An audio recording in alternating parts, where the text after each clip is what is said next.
All right, the Blackwell Ghost Part 7. We are getting back to the Lightfoot house, getting back to the handprint, getting back to it all. He's put his wife aside. She does appear again, her ghost form anyway, in this. But we are moving away from that story specifically. Weird little detour, like we had said in the previous video. I don't know if he just got criticism or notes or whatever from people online being like, no way, you're going back to the Lightfoot house, you're clearing, Or maybe that was always the plan. I don't know. Maybe he just did it to fuck with his audience, where he was like, I don't know, man, maybe I'm never going back. And people are like, bro, what do you mean? He buys the house in the last one, right? Right. So I feel like it was always a plan, and maybe he was just trying to like tease people. Also, I think we had a correction to make, if I remember, about the map. Oh. Did we already make that? Did we already talk about that? Is this the thing my kids pointed out? Yeah. What did they say again? It was the fingers that were found, so that part of the map. I don't know if that was in the last one, or maybe it was in something else. It was at the end of 5, no? Or was it in this one? No, yeah. I don't know. Well, it doesn't matter. Anyway, what do my kids know? They were listening to us, and they were like, actually? Yeah, and they decided to wait, even though I told them while they were sitting there. I was like, if you guys have anything to say, come over and say it. And then as soon as we hit stop, they were like, actually?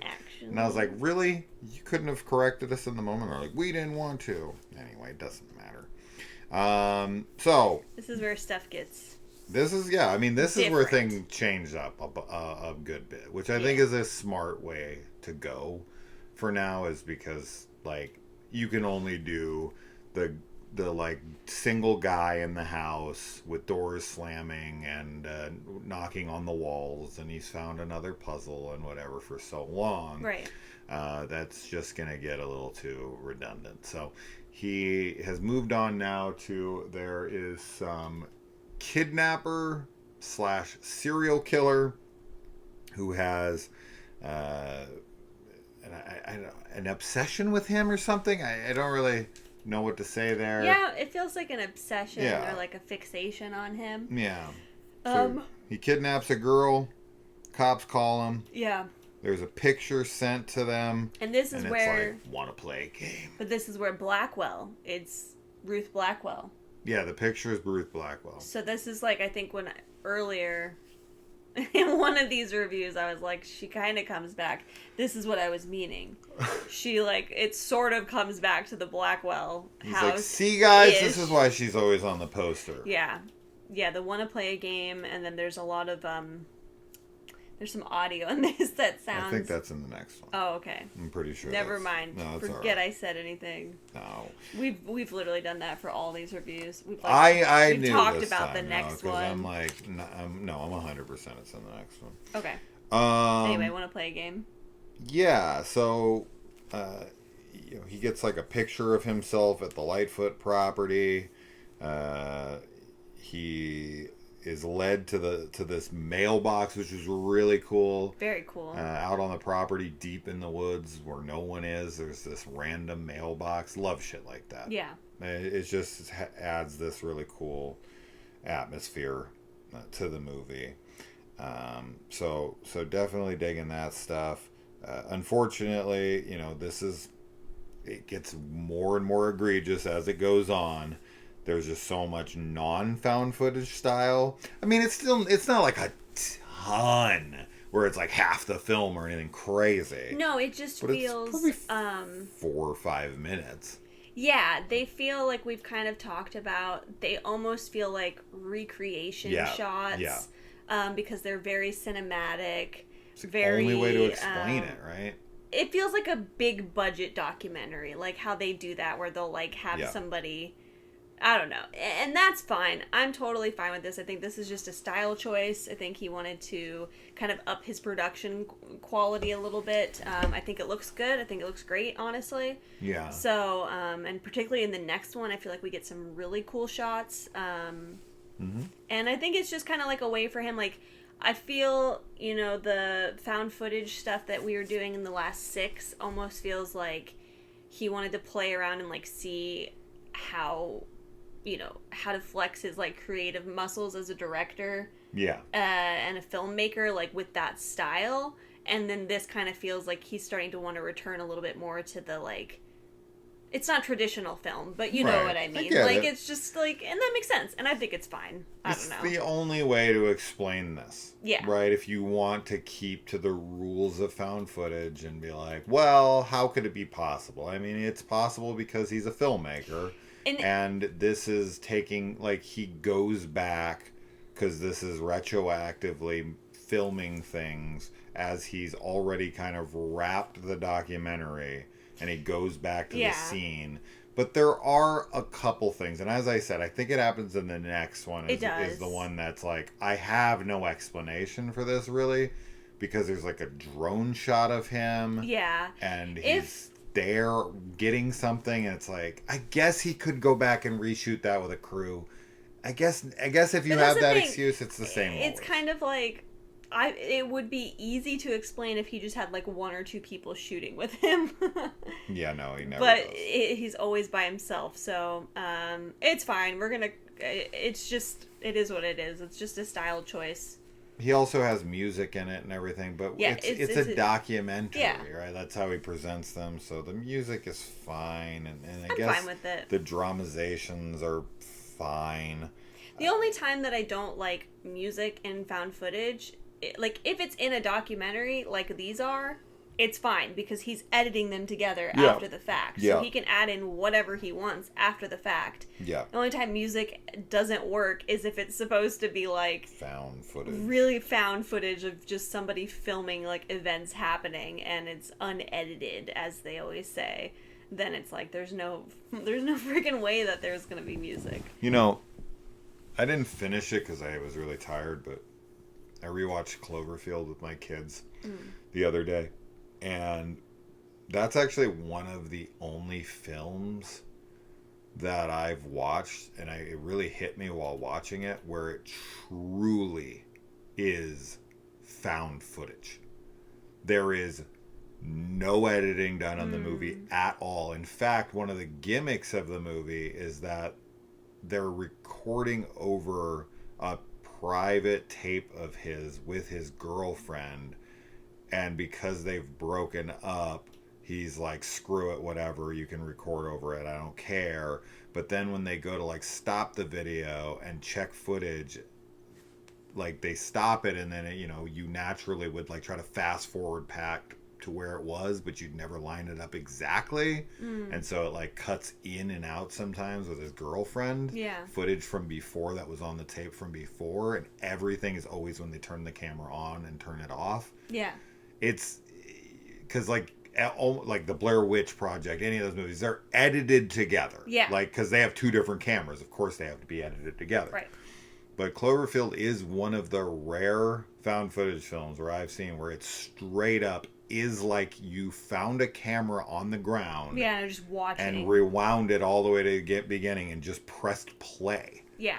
That is it's really hard to do. Yeah. Rare form of found footage. Most of the time it's like it's been like edited. It's been compiled, or compiled, but what is it that they always say? They do say unedited sometimes. But sometimes. Like it'll be like I don't know, like edited by the police or whatever, yeah, sure. But like nothing has been added, or I don't know. I'm forgetting what the like phrase is. I feel like there's a phrase that's always used.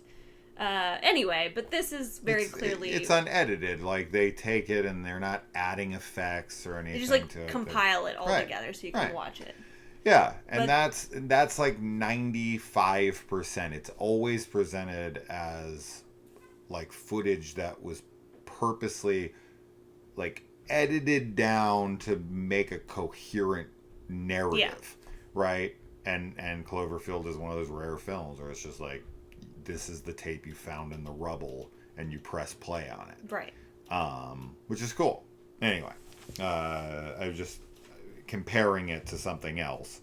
This definitely is not that case. Not even remotely close. Nor is it ever trying to be. No, not at all. Very intentionally is a documentary. So found footage, the subgenre, if you want to get super technical about found footage, there's very rarely fucking like play from the tape found footage.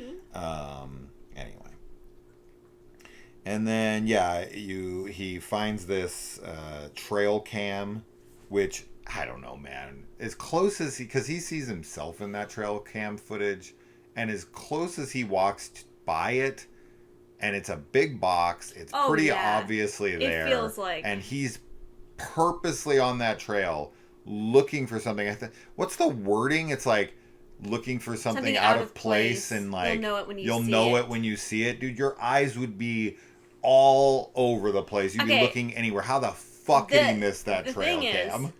It is like during the day, I'm pretty sure too. Yes. He does it a bunch. He's by himself. He's kind of like tired. Like your eyes. Is it possible? Okay, because here's the thing. Because the trail cam, like it isn't like a bright color or anything like that, right? Like it's like an earthy tone. And I feel like when you're out in the woods, like yes, you would think he would be like noticing everything. You would hope. But the fact is I feel like anybody going out there like looking and just kind of like, because you don't know what it is you're looking for. You're just sort of like probably scanning around. You might miss it. It's easy. It would be easy to miss. But it is funny that it feels like it's really close to him. And, yeah. I'm just giving him an excuse. I mean, and also, this is part of his believability as a character, too. Right? Like, he's fallible. He makes mistakes. Yeah. In the next movie, he misses something even more insane. But we'll get there. That's something where I'm like, bro, how the fuck could you possibly not turn around and look to the right? That's just crazy to me.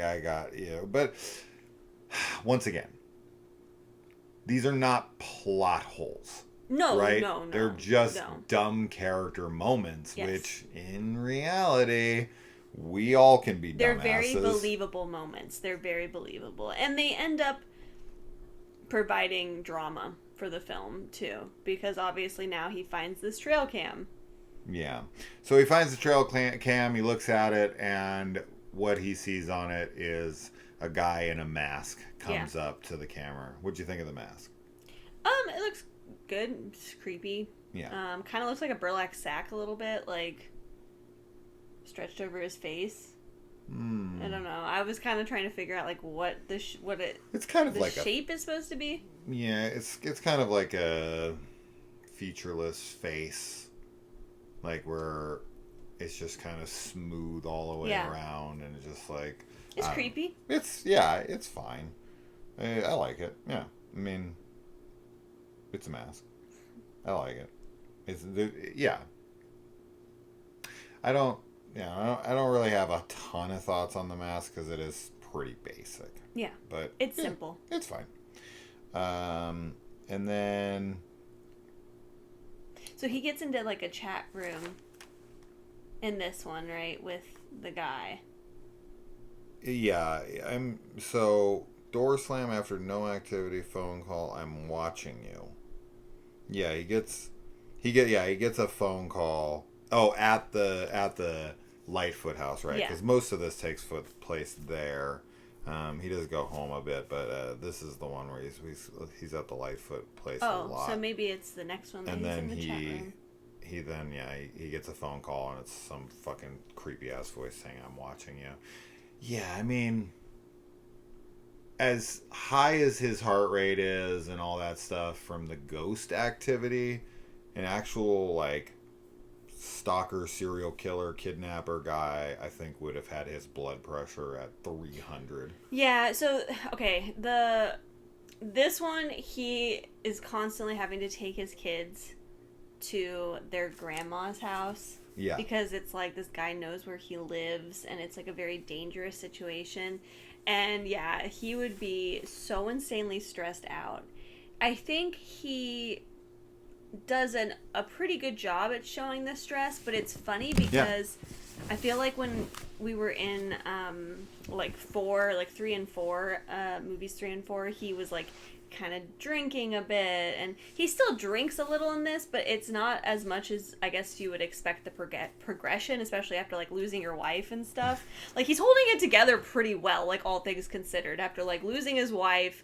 This like killer knows where he lives. He's having to like, put his kids with his mom for safety reasons and stuff, and then he's also going out to this house in the middle of nowhere, and it would definitely make you question like everything that had happened up until then at that house, and be like, okay, was it even really ghost activity, or was this guy just in the house like banging on shit?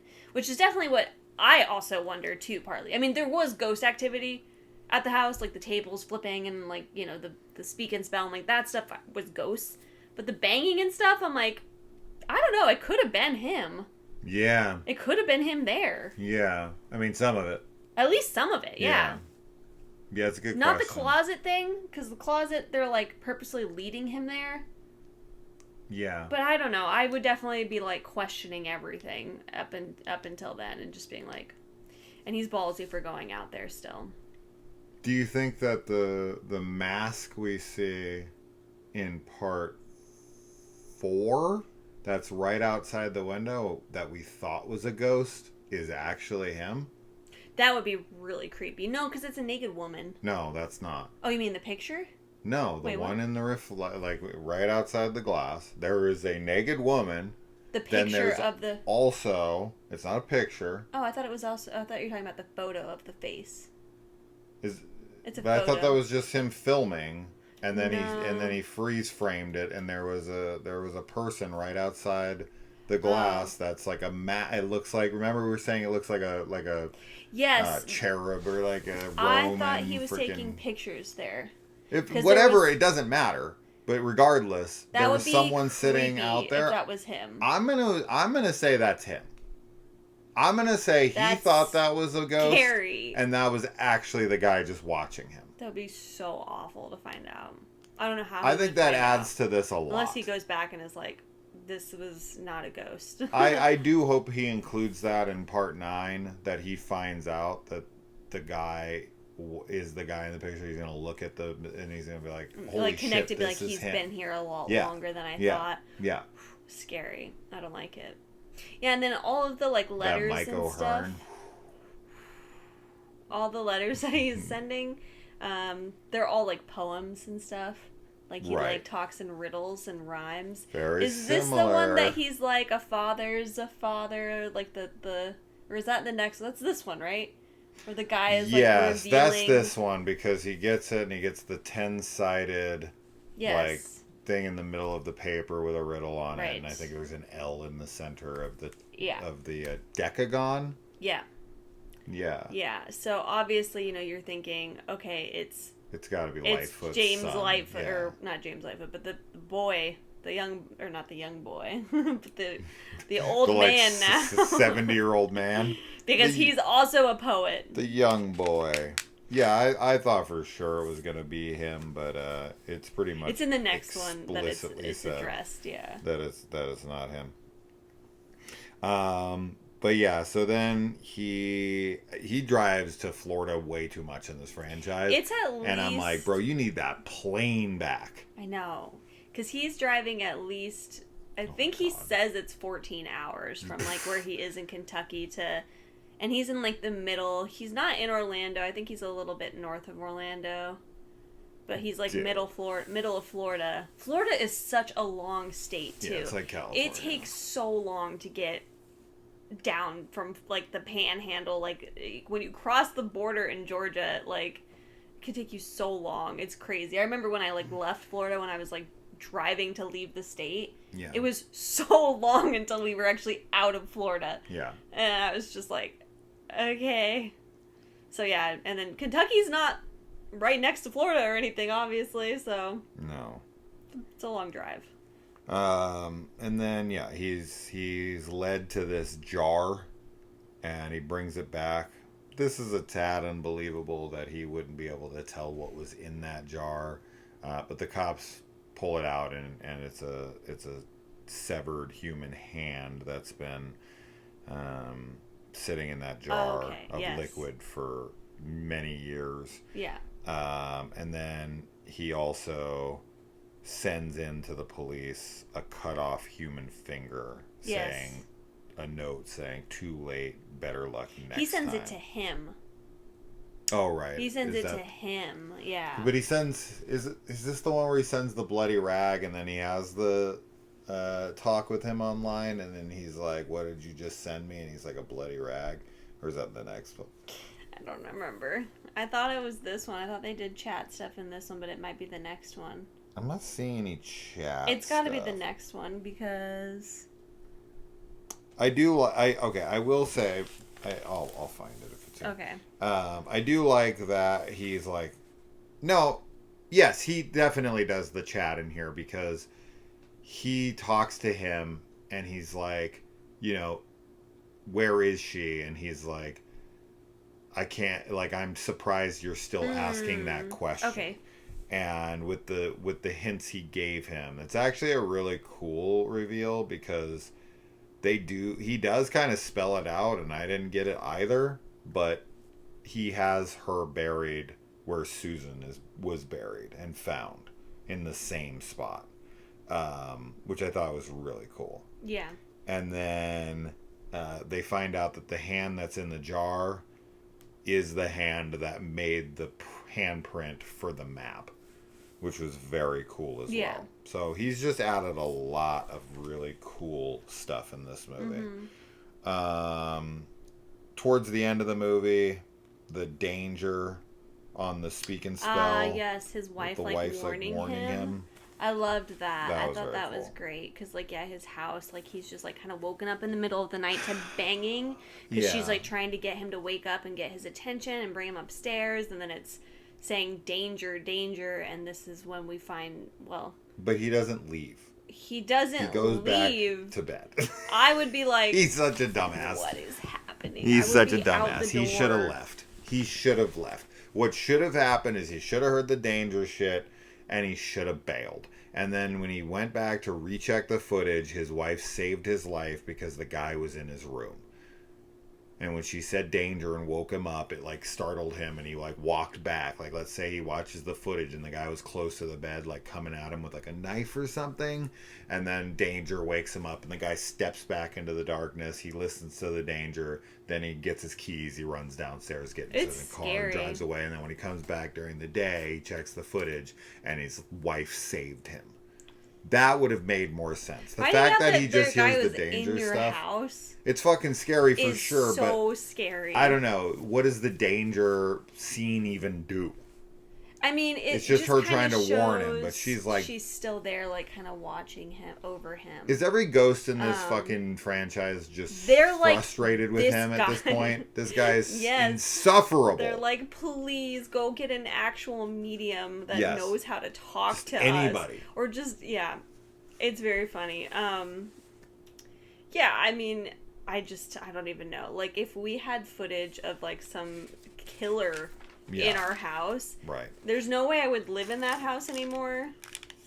Like, we would need to, like, move and change our names. Like, I would be like, all right, we got a witness protection program. Yeah. Like, I would feel so violated. Like, having somebody, like, that's the terrifying part. This is, by far, way scarier than any of the ghost stuff.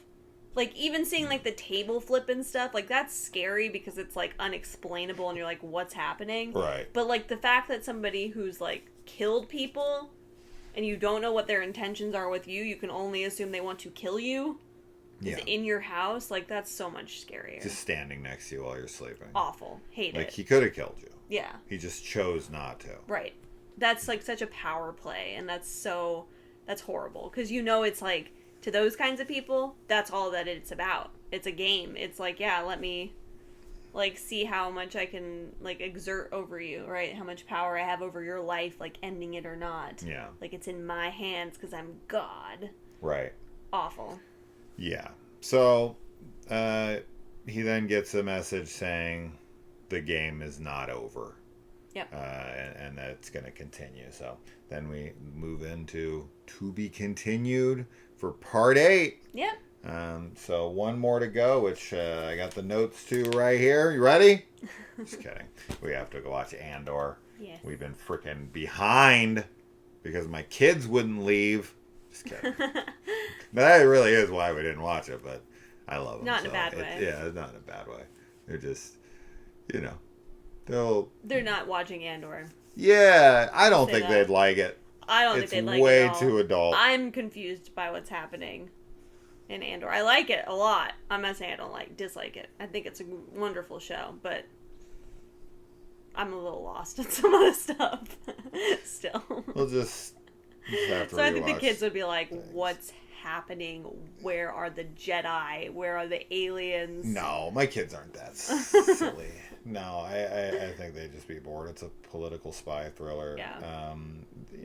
Tony Gilroy condensed the material because each year arc that was 3 episodes was supposed to be its own season.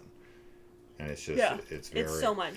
It's very condensed. So it's a lot coming at you at once, and it's a lot of inside baseball Star Wars bullshit that only us nerds get. It's true. I'm not too much of a nerd, I guess. You are, just not with this. Anyway, that's that. Blackwell Ghost 7. We'll see you in the final installment as of right now. To be continued. All right. Bye. Bye.